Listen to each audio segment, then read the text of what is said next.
Namatay sa pambubugbog ang model na si Gina Lima. Base po yan sa inisyal na report ng mediko-legal sa autopsiya ng kanyang labi. Live mula sa Quezon City, nasa frontline ng balitang yan si Ian Suyu.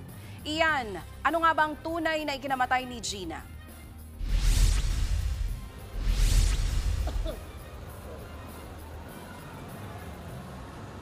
Base nga sa report ng medical legal officer na nagsagawa ng autopsy sa mga labi ng freelance model na si Gina Lima ay lumalabas na nakitaan ito ng heart congestion o paninikip ng puso at edematous lungs o labis na tubig sa baga.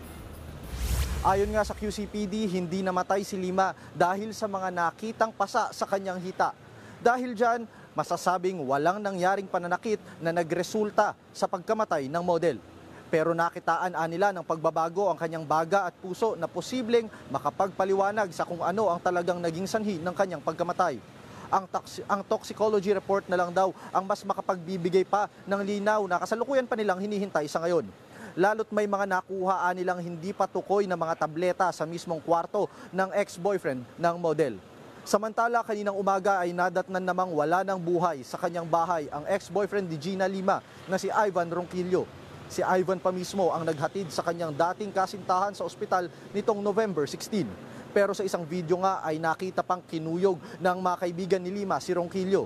Kaninang umaga ay nagpost pa sa social media ang lalaki na may kinalaman sa kanyang pighati sa pagkawala ni Gina. Nagpakita rin siya ng mga larawan ng sugat sa mukha dahil sa pagkuyog sa kanya. Patuloy na iniimbestigahan ng pulisya ang nangyari sa dalawang dating magkasintahan. Sa ngayon nga, nandito pa tayo sa harap ng punerarya kung saan dinala kanina bandang alas 10 ng umaga yung mga labi ni Ivan Ronquillo at sinusubukan pa nating kunan ng pahayag ang kanyang pamilya. Yan muna ang latest mula dito sa Quezon City. Maraming salamat. Yan po ang Express Report ni Ian Suyu.